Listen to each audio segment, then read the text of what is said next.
Assalamualaikum warahmatullahi wabarakatuh.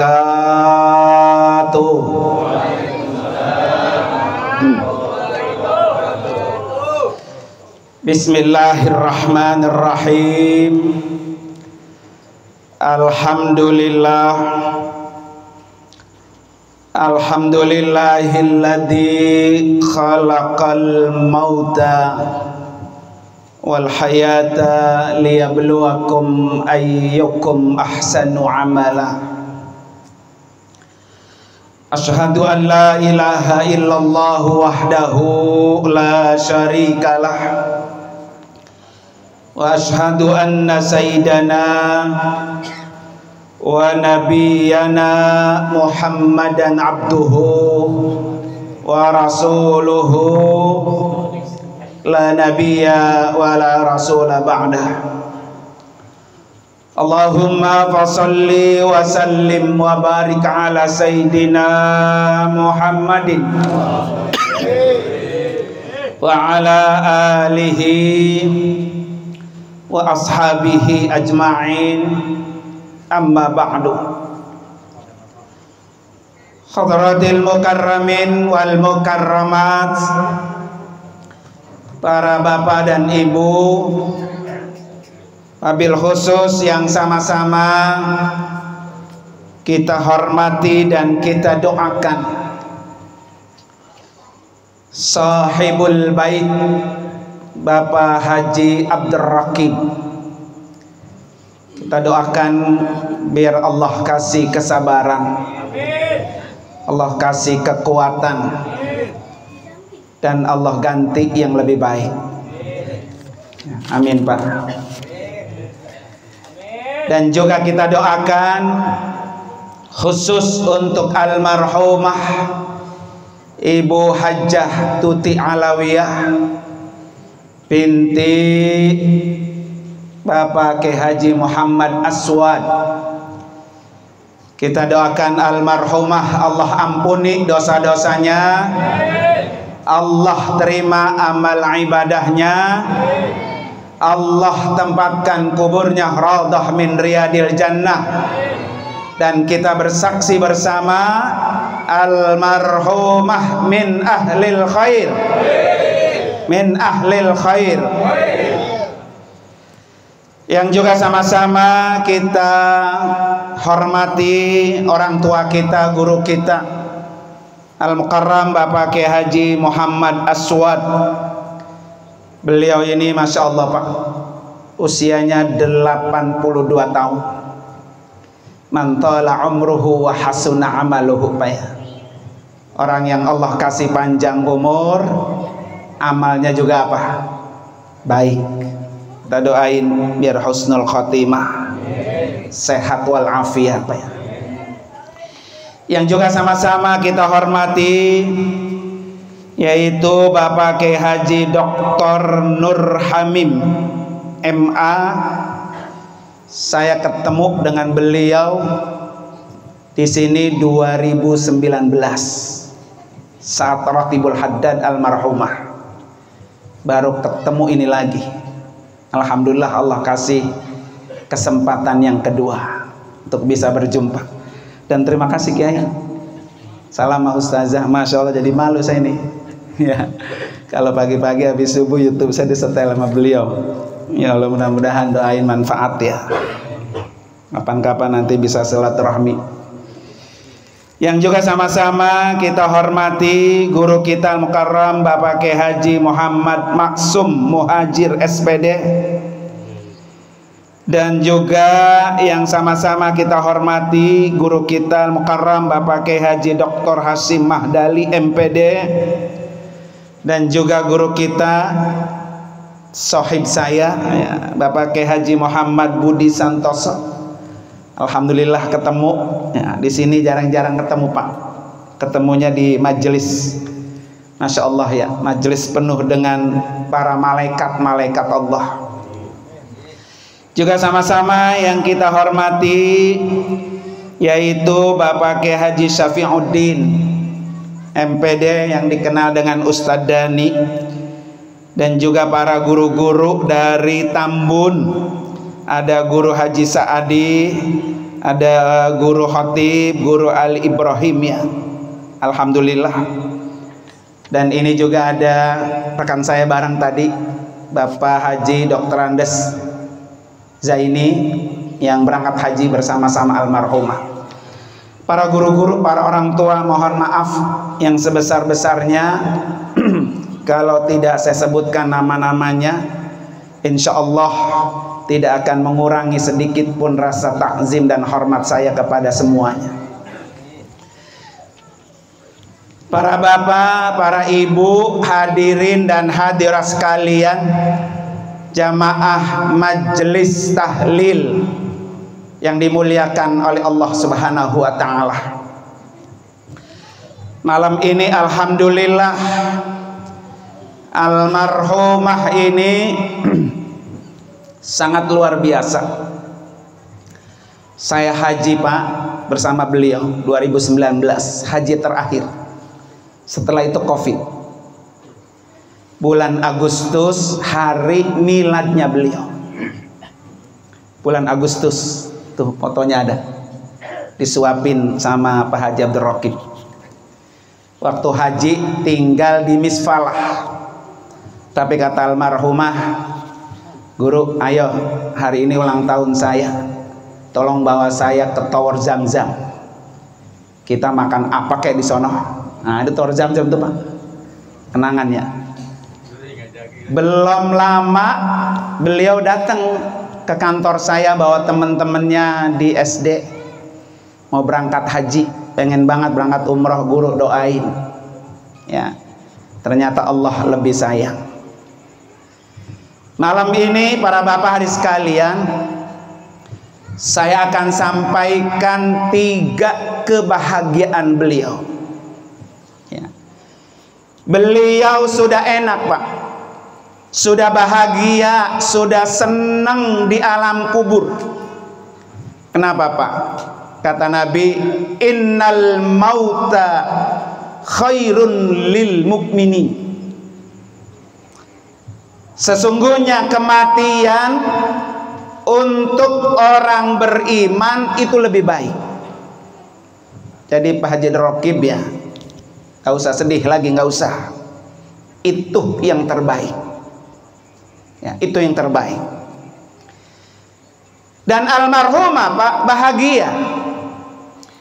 Yang membuat beliau bahagia, beliau Allah kasih cobaan sakit sebelum meninggal. Saya sempat jenguk Pak di rumah sakit Ananda, di ruang ICU. Sampai tutup mata beliau masih di ruang ICU. Apa yang dijamin oleh Nabi buat orang seperti almarhumah? Karena manusia itu Pak, dalam satu riwayat, orang itu mati memiliki 99 sebab. Ya, orang mati itu memiliki 99 sebab. Cuma satu yang tidak kena sebab. Kalau udah tua, kayak guru kita nih ya, udah melebihi dari jatah tuh ya. Ada orang yang mati sebabnya kepleset, mati Pak ya. Ada orang mati kebunuh. Ada orang mati kesetrum. Ada orang mati kekenyangan. Ada yang kena reruntuhan. Ada yang kena seperti Palestina. Ada nggak yang mati di atas perut Jablay? Ada Pak. Lagi enggik-enggikan perut Jablay, mati, Israel datang Pak ya. Itu sebab semua Pak. Termasuk almarhumah sebabnya sakit. Ya, Nabi sudah jamin. Ma min muslimin yusibuhu adam mim maradin. Kalau ada seorang muslim Allah kasih musibah, Allah kasih ujian, Allah kasih cobaan, marad, sakit Pak. Iya. Maka kata Nabi apa? Allah akan hapus dosa-dosanya. Kama tahuttu, dia akan berguguran seperti daun-daun yang ranting-ranting yang patah. Jadi berapa hari ini almarhumah berada di ICU, Pak? Sebanyak itu, Pak, dosanya rontok seperti daun-daun yang kering. Ini yang membuat almarhumah bahagia. Ya, kan banyak orang, Pak, dosanya masih sekimin udah apa? Udah mati. Nah, kadang-kadang, bukan kadang-kadang, banyak orang takut mati, Pak. Maka ada hadis riwayat yang mengatakan, Pak, dua hal yang membuat manusia itu takut. Satu, al-maut. Ini semua nih yang hadir begitu banyak. Saya tanya, siapa yang siap mati? Nggak ada. Semua orang itu benci. Orang itu nggak suka dengan kematian, nggak ada. Padahal kata Nabi, al-mautu khairun lil mu'minin. Yang kedua, Pak, orang yang takut itu qillatul maut. Takut sedikit hartanya, takut miskin, takut habis hartanya. Kadang-kadang ada teman, Pak, ya, saudara, minjem duit, dia pelit ke bol-bol tuh. Kenapa? Karena takut, kalau gua pinjem ini duit gua habis. Begitu, Pak, ya. Jadi banyak orang tuh, Pak, yang takut miskin, takut tidak punya harta, sehingga dia tidak mau memberikan pinjaman kepada orang lain. Ini almarhumah, Pak, beliau memang orangnya baik. Ulang tahun yang tahun kemarin kalau nggak salah, ya, kami tuh diundang tuh. Guru ada waktu kapan? Ya, guru ada waktu kapan? Mana sih suara itu? Di dalam itu. Ya. Siapa megang mikrofon satu lagi?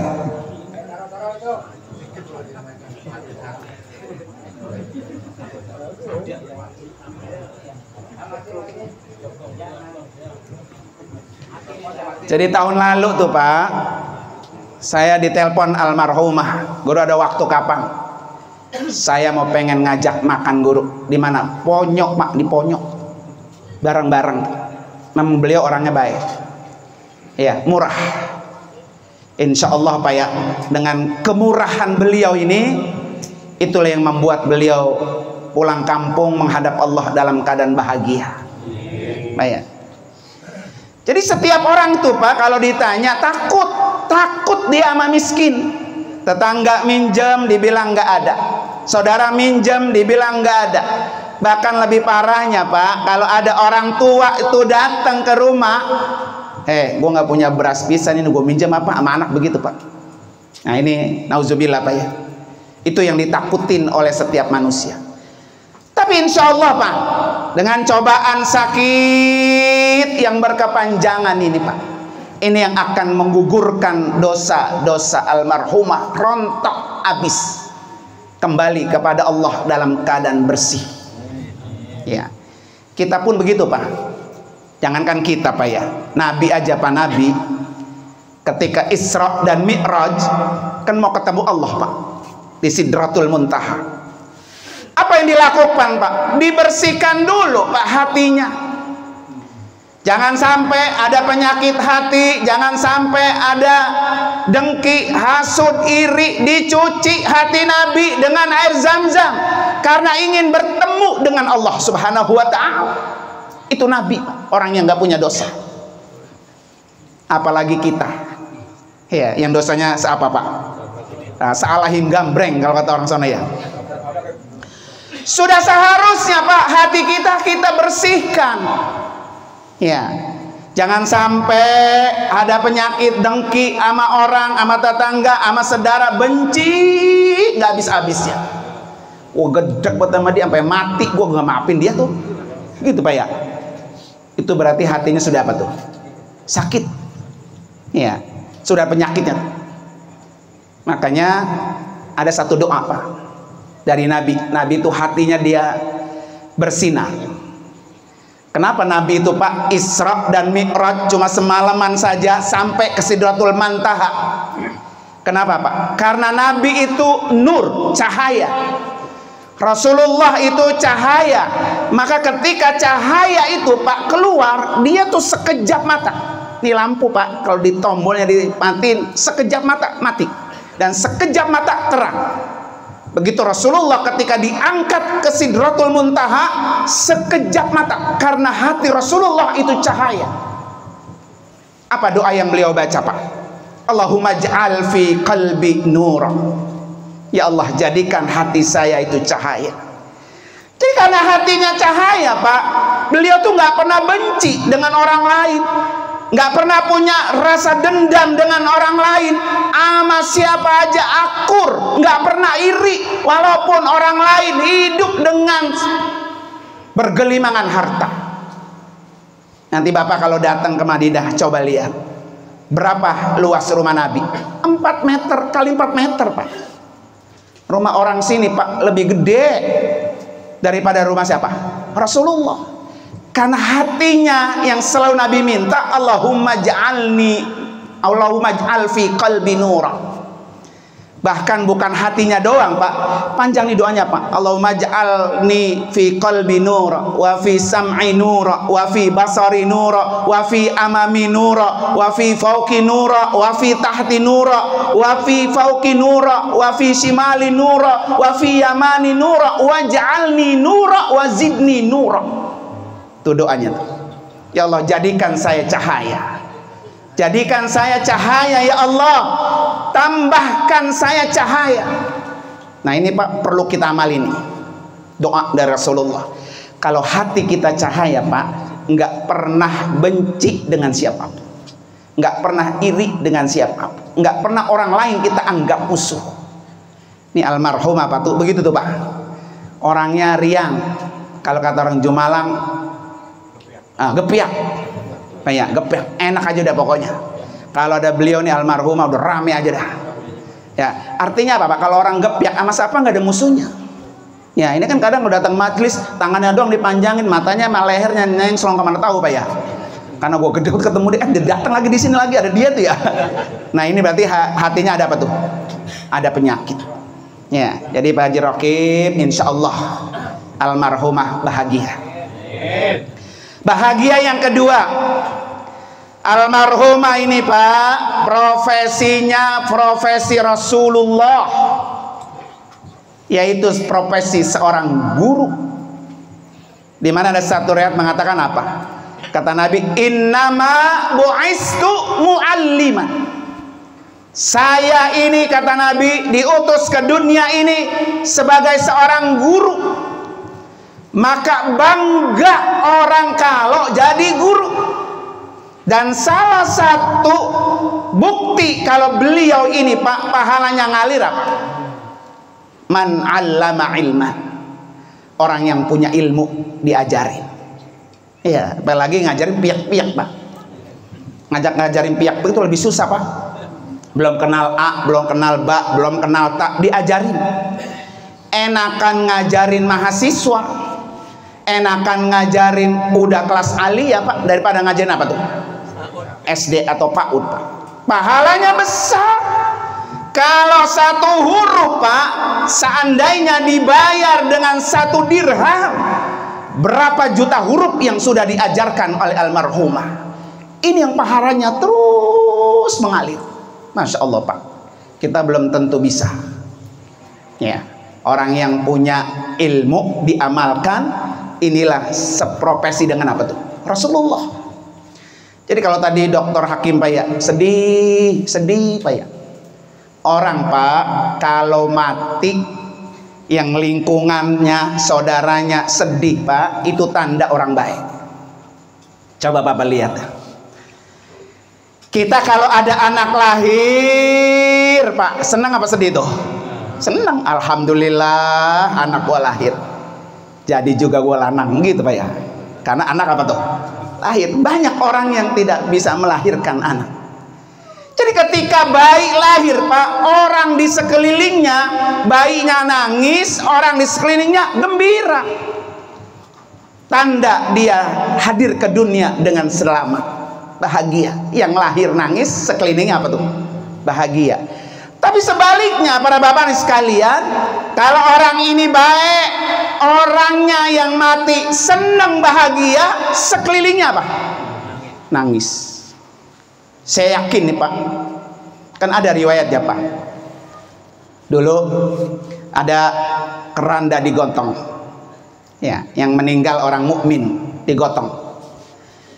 Kalau orang beriman Pak mati di keranda digotong, di dalam keranda tuh orang berimannya jejeritan, cepetan, cepetan, kuburin gua cepetan. Dia pengen buru-buru dikuburin. Makanya ada adabnya, kalau ada orang mati suruh segera mandiin, suruh segera sholatin, suruh segera kuburin. Karena emang begitu Pak. Jadi orang yang beriman ketika digotong di dalam keranda, dia menjerit, cepetan, cepetan kuburin gua. Karena surga raudhah min riyadil jannah sudah menanti dalam kuburnya, membuat dia pengen cepet-cepet. Kayak kita bapak diajak ke villa dah, ke puncak sana mau nginep, udah bawa timbel, udah bawa ini, cepetan bapak, cepetan, lama banget ya gitu. Jadi seakan-akan Pak di kepala dia tuh ngebayangin nanti di villa itu hotelnya enak, tidurnya enak, ada kolam renangnya indah. Tuh orang beriman tuh kalau mati gitu. Tapi berbeda ketika ada orang kafir digotong dalam keranda jenazah, dia jejeritan, nggak mau, gua mau dibawa kemana? Mau dibawa kemana ini? Karena dia nggak kepengen ketemu yang namanya hufratan min hufarin nir, lobang daripada lobang neraka. Nah inilah almarhum Bapak, dia senang bahagia. Ya insya Allah nih buat bapak-bapak yang punya anak profesinya guru, insya Allah orang ini akan punya pahala terus mengalir. Ya bahagia. Yang ketiga Pak, kan 3 poin tadi ya, khusus buat Pak Haji Raqib nih.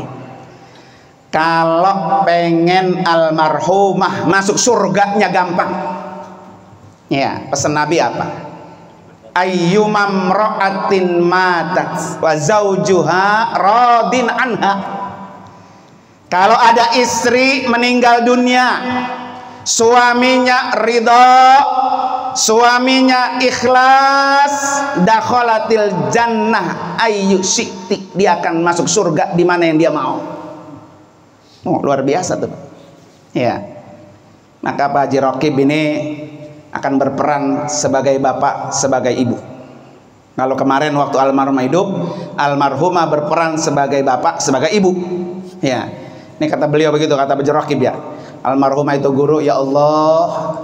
Beliau ini almarhumah kata Haji Raqib nih. Emang sehari-harinya dia sebagai bapak, dia juga sebagai ibu. Nah, sekarang gantian. Pak Haji Abdul Raqib apa? Sebagai bapak, sebagai apa? Ibu. Ini jangan sampai tanah belum kering udah apa? Udah nyari janda yang di Kerawang ini, ya. Bener-bener ikhlas itu ya, bener-bener ridho. Jadi ciri-ciri istri itu masuk surga gampang Pak, cuma satu, suaminya ridho, suaminya ikhlas lillahi ta'ala. Titip nih putra putri ya, yang akan bisa melanjutkan estafet perjuangan ibunya, terutama bekali ilmu Pak, bekali ilmu. Kalau anak udah dibekali ilmu Pak, kata Imam Ali apa? Al ilmu yahrusuka. Ilmu itu yang akan menjaga kamu.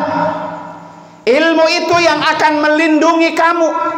Orang yang punya ilmu, dia tidak akan pernah susah dengan ilmunya. Orang yang punya ilmu, dia akan menyinari banyak orang. Orang yang punya ilmu akan diangkat derajatnya oleh Allah Subhanahu wa ta'ala. Maka PR-nya Pak Haji Raqib, selesaikan anak ini bekali dengan ilmu. Karena kalau mereka ilmunya sudah dapat, dia akan bahagia dengan ilmunya. Dia akan hidup dengan ilmunya. Dia akan menjadi sukses dengan ilmunya. Dia akan bisa mendatangkan pahala mengalir buat ibu bapaknya. Makanya dalam hadis itu, man mata ibnu Adam Pak ya, di ujungnya kan waladun soleh yad'u lahu begitu. Kenapa Nabi tidak menyebut ibnun soleh? Jadi Nabi itu menyebut waladun soleh. Jadi anak yang ditinggalkan walad itu Pak, anak biologis, anak ideologis, itu walad. Tapi kalau ibnun soleh Pak, dia anak yang biologis. Maka almarhumah ini Pak, punya anak biologis, punya anak ideologis. Ya. Yang kedua Pak Haji Rokib ya, jangan lupa buat anak apapun profesinya nanti, kehidupannya, pesennya jangan sampai tinggalin sholat. Itu juga pesennya Ibrahim kepada putra-putrinya. Ya, sholat. Makanya kata Ustazah Hajah Halimah Idrus Pak ya, beliau bilang apa? Benerin wudu benerin wudu. Orang kalau wudunya bener, pasti sholatnya bener. Orang kalau sholatnya bener, maka amal-amal yang lain semuanya ikut bener. Kalau amalnya yang lain sudah bener, pasti hidupnya bener. Kalau hidupnya orang itu udah bener Pak, pasti matinya pun bener. Kalau matinya bener Pak, maka orang itu akan bertemu dengan orang yang paling benar dalam surganya Allah, yaitu Rasulullah Sallallahu Alaihi Wasallam. Ya, apalagi almarhumah Pak, udah ketemu Nabi. Ya, almarhumah udah ketemu Nabi, udah berziarah, dan ini yang membuat paling bahagia orang Pak. Orang yang matinya paling bahagia ketika orang sudah bisa menyelesaikan semua rukunnya, rukun Islamnya kepada Allah Subhanahu wa taala. Mudah-mudah Pak ya, udah haji. Ini yang paling membuat orang sempurna. Udah dilantik almarhumah di Arafah tanggal 9 Zulhijjah. Disempurnakan agamanya oleh Allah, bertemu dengan Rasulullah, dijamin oleh Nabi, manzara qabri wajabat lahu syafaati. Orang yang pernah berziarah ke kuburanku, maka wajib bagiku memberikan syafaat untuknya. Jadi almarhumah Pak udah bahagia dah. Ketemu Nabi ya udah, bayar. Ketemu Baitullah juga udah. Dilantik oleh Allah di Arafah tanggal 9 juga udah. Punya amal yang kagak putus-putus Pak, yaitu ilmu yang diajarkan kepada anak-anak muridnya. Maka ciri-ciri orang mati husnul khotimah Pak adalah ketika kita mati, kita punya amal yang pahalanya terus mengalir. Itulah ciri-ciri orang husnul khotimah. Maka insya Allah Pak ya, malam ini kita doain, dan kita semua termasuk orang yang min husnil khotimah. Mari sama-sama kita baca suratul Fatihah khusus untuk almarhumah Pak ya. Allah tempatkan dalam kuburnya raudhah min riyadil jannah. Anak suaminya Allah berikan kekuatan, kesabaran. Allah pasti lebih sayang. Ala hadini al-Fatihah. A'udzubillahi minasyaitonir rajim. Bismillahirrahmanirrahim. Alhamdulillahirabbil alamin arrahmanir rahim maliki yaumiddin. Iyyaka na'budu wa iyyaka nasta'in ihdinas siratal mustaqim siratal ladzina an'amta 'alaihim ghairil maghdubi 'alaihim waladdallin amin. Terima kasih dan mohon maaf. Hadanallahu wa ikum ajmain. Assalamualaikum warahmatullahi wabarakatuh.